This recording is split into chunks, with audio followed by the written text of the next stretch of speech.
इस वीडियो में हम स्टडी करेंगे कॉजेज ऑफ सीड डॉर्मेंसी।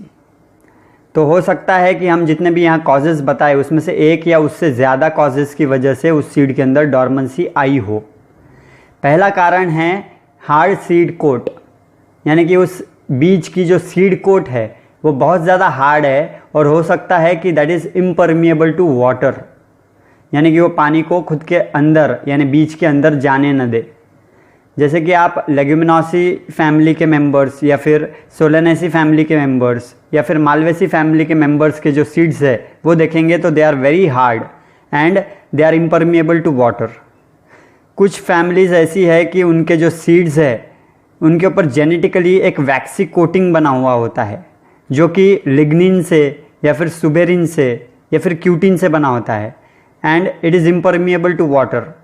तो जब तक ये जो लेयर है ये रिमूव नहीं हो जाती, हो सकता है माइक्रोबियल एक्टिविटी की वजह से रिमूव हो या फिर नेचुरल एनवायरमेंटल कंडीशंस की वजह से रिमूव हो, तो जब तक ये लेयर रिमूव नहीं होती तब तक वो सीड जर्मिनेट नहीं कर पाता और डॉर्मेंट होता है। तो इस इम्परमिएबिलिटी की वजह से वो सीड डॉर्मेंसी में रहता है। कुछ सीड ऐसे हैं जैसे कि ज़ैंथियम के या फिर ओट्स के, जो कि वाटर को तो परमिएबल होते हैं उनकी सीड कोट, लेकिन उनकी सीड कोट ऑक्सीजन को इम्परमिएबल होती है। तो जब तक वो सीड कोट ऑक्सीजन को परमिएबल ना हो जाए तब तक वो सीड डॉर्मेंसी में ही रहेंगे।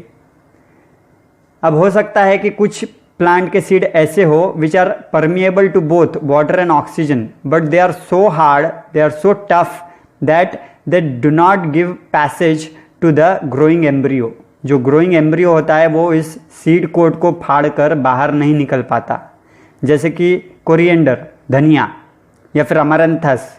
इनके सीड कोट इतने ज़्यादा टफ होते हैं कि वो जो ग्रोइंग एम्ब्रियो है वो इस सीड कोट को रप्चर करके बाहर नहीं निकल पाता। तो इस केस के अंदर हमें उस सीड कोट को रप्चर या फिर डैमेज करना होता है, तभी जाकर वो सीड जर्मिनेट कर पाएगा, नहीं तो वो डॉर्मेंसी में ही रहेगा।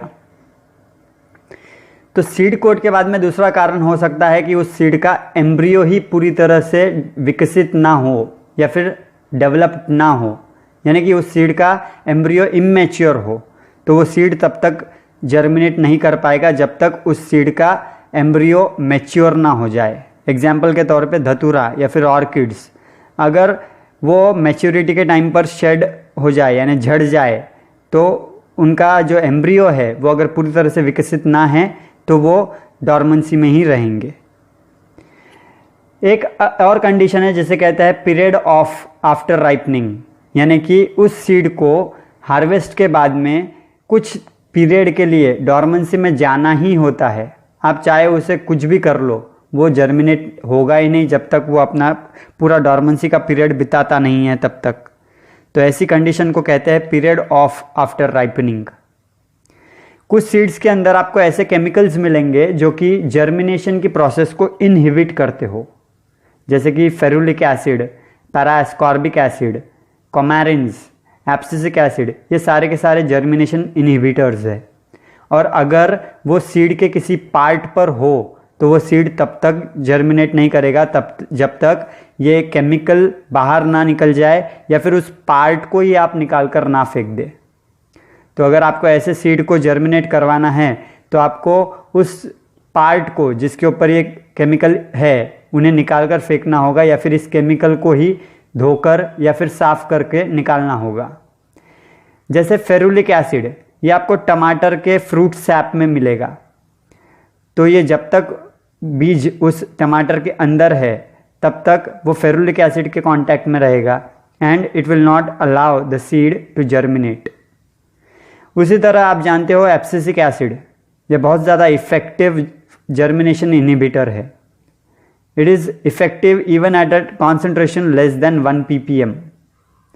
तो जब तक ये केमिकल्स निकल नहीं जाते या फिर वो पार्ट जिसके ऊपर ये केमिकल है वो नहीं निकल जाता तब तक वो सीड डॉर्मेंसी में ही रहेगा।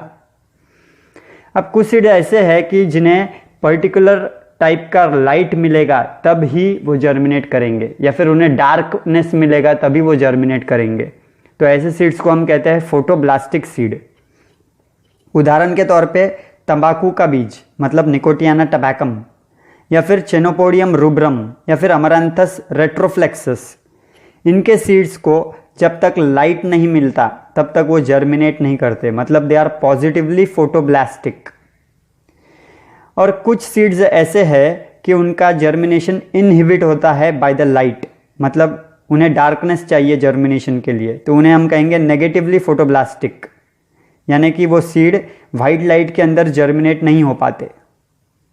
अगर आप पढ़ेंगे आगे तो आपको पता चलेगा कि जो रेड रीजन है लाइट का, that promotes the seed germination, और जो इंफ्रारेड लाइट है दैट इनहिबिट्स द जर्मिनेशन।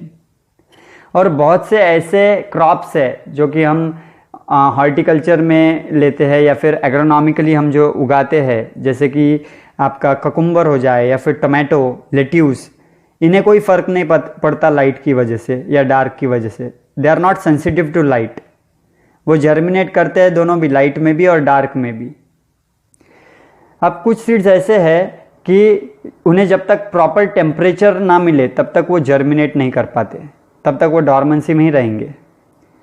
अब आप में से अगर कोई एग्रीकल्चर से रिलेटेड हो तो उनको पता होगा कि जिन्हें अगर ऑफ सीज़न क्रॉप लेना है, जैसे कि उदाहरण के लिए अगर आपको ऑफ सीज़न गोभी लेनी है तो गोभी को तो मॉडरेट टेम्परेचर या फिर लो टेम्परेचर चाहिए जर्मिनेशन के लिए। और अगर आपको धुपकाले में अगर गोभी का प्रोडक्शन लेना है जहाँ पर टेम्परेचर बहुत ज़्यादा हाई है, तो आपको उस सीड के जर्मिनेशन के लिए टेम्परेचर कम करना होगा। तो वो आप कैसे करेंगे, आप जो गनी बैग्स होते हैं, जूट बैग्स, वो उस बेड के ऊपर बिछा देंगे और उसे गिल्ला करता कहेंगे, जिसकी वजह से वहाँ पर टेम्परेचर थोड़ा सा कम हो जाएगा और सीड का जर्मिनेशन परसेंटेज बढ़ जाएगा। उसी तरह अगर आपको तरबूज मतलब वाटरमेलन, इसका ऑफ सीज़न प्रोडक्शन लेना है, तरबूज को जर्मिनेशन के लिए गर्म वातावरण चाहिए। अगर आपको समझिए नवंबर या दिसंबर में प्रोडक्शन शुरू करना है, जब टेम्परेचर बहुत ज़्यादा कम है, तो आपको आर्टिफिशियली टेम्परेचर बढ़ाना होगा। मतलब आपको हो सकता है कि थोड़ी सी गोबर की सड़ी गली खाद उस सीड के आजू बाजू रखनी होगी जो कि टेम्परेचर बढ़ा देगी। या फिर अगर आप प्रोट्रे के अंदर सीडलिंग्स तैयार कर रहे हो तो आपको उस प्रोट्रे के ऊपर प्लास्टिक से कवर करना होगा, जिसकी वजह से अंदर टेम्परेचर बढ़ेगा और सीड जर्मिनेट हो जाएगा। तो जब तक प्रॉपर टेम्परेचर नहीं मिलता तब तक सीड जर्मिनेट नहीं होता और डॉर्मेंसी में रह जाता है। तो ये 6 कारण हो सकते हैं सीड डॉर्मेंसी के। सीड कोट की वजह से प्रॉब्लम हो जाए, या फिर एम्ब्रियो ही मैच्योर ना हो, या फिर आप कितना भी उपाय कर ले, जब तक उसका रेस्टिंग पीरियड वो पूरा कवर नहीं करता तब तक वो सीड जर्मिनेट नहीं हो पाएगा। हो सकता है कि वहाँ पर कोई केमिकल्स हो जो कि जर्मिनेशन इनहिबिट करते हो, या फिर प्रॉपर लाइट और प्रॉपर टेम्परेचर ना मिले, उस वजह से भी सीड डॉर्मेंसी में रह सकता है। अब अगले वीडियो में हमें देखना है कि हम कौन सी मेथड्स है ऐसी जिनकी वजह से सीड की डॉर्मेंसी ब्रेक कर सकते हैं।